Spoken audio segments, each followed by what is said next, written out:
Hello everyone. ఈ వీడియోలో మనం ఎగ్జిస్టింగ్ ఎస్క్యూఎల్ సర్వర్‌కి యూజర్ నేమ్ అండ్ పాస్వర్డ్ ఎలా ప్రొవైడ్ చేయాలనేది మనం ఈ వీడియోలో కంప్లీట్‌గా చూద్దాం. ఇప్పుడు మీరు ఇక్కడ సెర్చ్‌లోకొచ్చేసి ఎస్‌క్యూఎల్ సర్వర్ అని టైప్ చేయండి. మీరు రీసెంట్‌గా ఇన్‌స్టాల్ చేసిన ఎస్‌క్యూఎల్ సర్వర్ మనకి ఇలా చూపిస్తుంది. If I click on the SQL server it will loaded. అంటే ఈ ఎస్‌క్యూఎల్ సర్వర్ లోడ్ అయిపోద్ది ఇప్పుడు. మనకి లోడ్ అయిన తర్వాత ఇట్ విల్ టేక్ టైమ్ ఇలా లోడ్ అయిన తర్వాత మనకి ఒక పాపప్ వస్తుంది ఇక్కడ. చూడండి ఇప్పుడు మనకి ఒక పాపప్ ఓపెన్ అవుతుంది. We can enter the all the credentials. This is the connect. ఇక్కడ మీరు మీ యొక్క సర్వర్ నేమ్ ఇవ్వాలి. మీ యొక్క అథెంటికేషన్ మోడ్ ఏంటి? User name and password. నేను అంటే ఈ సాఫ్ట్‌వేర్ ఇన్‌స్టాల్ చేసేటప్పుడు, ఎస్‌క్యూఎల్ సర్వర్ ఇన్‌స్టాల్ చేసేటప్పుడు నేను యూజర్ నేమ్, పాస్వర్డ్ అనేది ప్రొవైడ్ చేయలా. కాబట్టి ఇప్పుడు నేను యూజర్ నేమ్ అండ్ పాస్వర్డ్ అనేది ఎగ్జిస్టింగ్ క్రియేట్ చేసిన అప్లికేషన్ ప్రొవైడ్ చేయాలంటే ఎలా అనేది మనం వీడియోలో చూద్దాం. ఇప్పుడు నాదేంటంటే సర్వర్ నేమ్ అనేది అడ్మినిస్ట్రేటర్.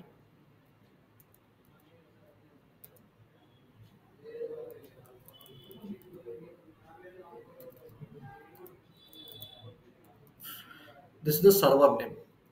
ఇక్కడ సర్వర్ నేమ్ ఇచ్చిన తర్వాత ఇప్పుడు నేను ఎస్‌క్యూఎల్ సర్వర్ ఆల్రెడీ ఇచ్చాను కాబట్టి అదైనా కనెక్ట్ అవ్వచ్చు. లేదా మీకు ఆల్రెడీ యూజర్ నేమ్, పాస్వర్డ్ ఉన్నా మీరు కనెక్ట్ అవ్వచ్చు. ఇప్పుడు ఆల్రెడీ నాకు యూజర్ నేమ్, పాస్వర్డ్ ఉంది కాబట్టి I can give the user name and password. Click on SA. I can give the my user name, password. I can click on the remember. You click on connect. If I click on the connect, you can see మనకి ఇక్కడ connection was successful established with the some process. ఎందుకంటే the certificate chain was issue in other. This is not a trusted. మీరు ఏం చేయండి, before that we need to check this check box. Click on connect. సి ఆ trusted check box check చేసిన తర్వాత మనకి ఇలా వస్తుంది.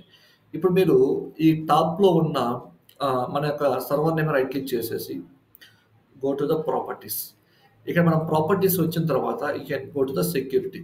సెక్యూరిటీ వచ్చిన తర్వాత ఇక్కడ సర్వర్ అథెంటికేషన్ నేను ఎస్‌క్యూఎల్ సర్వర్ సెలెక్ట్ చేసుకున్నా కాబట్టి డిఫాల్ట్‌గా విండోస్ లాగిన్ అయితే మీరు విండోస్ చెక్ బాక్స్ అయినది. మీరు ఎస్‌క్యూఎల్ అయితే ఎస్‌క్యూఎల్ చెక్ బాక్స్ అయినది. నేను దీన్ని సెలెక్ట్ చేసి SQL server and Windows authentication mode అనేది ఈ రేడియో బటన్ సెలెక్ట్ చేసుకొని క్లిక్ ఆన్ ఓకే. ఇప్పుడు ఓకే కొట్టిన తర్వాత go to the security folder. మీరు సెక్యూరిటీ ఫోల్డర్ అనేది ఓపెన్ చేసి నెక్స్ట్ లాగిన్ అనే ఫోల్డర్ ఎక్స్పాండ్ చేయండి. లాగిన్ అండ్ ఎక్స్పాండ్ ఫోల్డర్ వచ్చిన తర్వాత ఇక్కడ చూడు నాకు SA is my user name. ఇక్కడ నేను ఆల్రెడీ ఎస్ఏతో కనెక్ట్ అయ్యి ఉన్నాను కాబట్టి నాకు ఇలా క్రాస్ మార్క్ రాలా. ఒకవేళ నేను కనెక్ట్ అవ్వకపోతే ఇట్లా మీకు రెడ్ కలర్‌లో క్రాస్ మార్క్ వస్తుంది. కాబట్టి మీరు ఈ ఎస్ఏని రైట్ క్లిక్ చేసేసి గో టు ద ప్రాపర్టీస్. ఈ ప్రాపర్టీస్ క్లిక్ చేసిన తర్వాత ఇక్కడ చూడండి నేను ఆల్రెడీ యూజర్ నేమ్ ఇక్కడ పాస్వర్డ్ కన్ఫర్మ్ పాస్వర్డ్ ఇచ్చాను.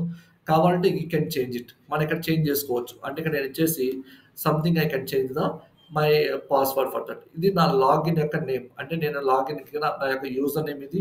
ఇది నా యొక్క పాస్వర్డ్. ఇది అయిపోయిన తర్వాత మీరు ఇక్కడ చూడండి మనకి స్టేటస్ అనే ప్రాపర్టీ ఉంది. మీరు స్టేటస్ అని క్లిక్ చేసి ఇక్కడ login type by default disable ఉంటుంది. మీరు దాన్ని ఎనేబుల్ చేయాలి. ఎనేబుల్ చేసి permissions to connect the database grant access ఇవ్వాలి. ఇచ్చేసిన తర్వాత క్లిక్ ఆన్ ఓకే. ఇలా క్లిక్ ఆన్ ఓకే కొట్టిన తర్వాత మీరు ఇక్కడికొచ్చేసి డిస్కనెక్ట్ చేయండి. డిస్కనెక్ట్ చేసి మళ్ళీ కనెక్ట్ చేస్తే it will asking for me server name ఏంటి, ఇక్కడ అథెంటికేషన్ మోడ్ మీరు ఎస్‌క్యూఎల్ సర్వర్ సెలెక్ట్ చేసుకోండి. యూజర్ నేమ్ ఎస్ఏ, పాస్వర్డ్ మీరు ఏది ఉంటే అది ఇవ్వండి. Remember the password. You can before the connect we need to check this checkbox trust server certificate, then only we are able to connect the SQL server.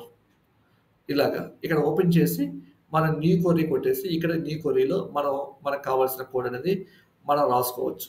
ఇలాగా మన existing డేటాబేస్‌కి user name, password అనేది మనం provide చేస్తాం. Thank you.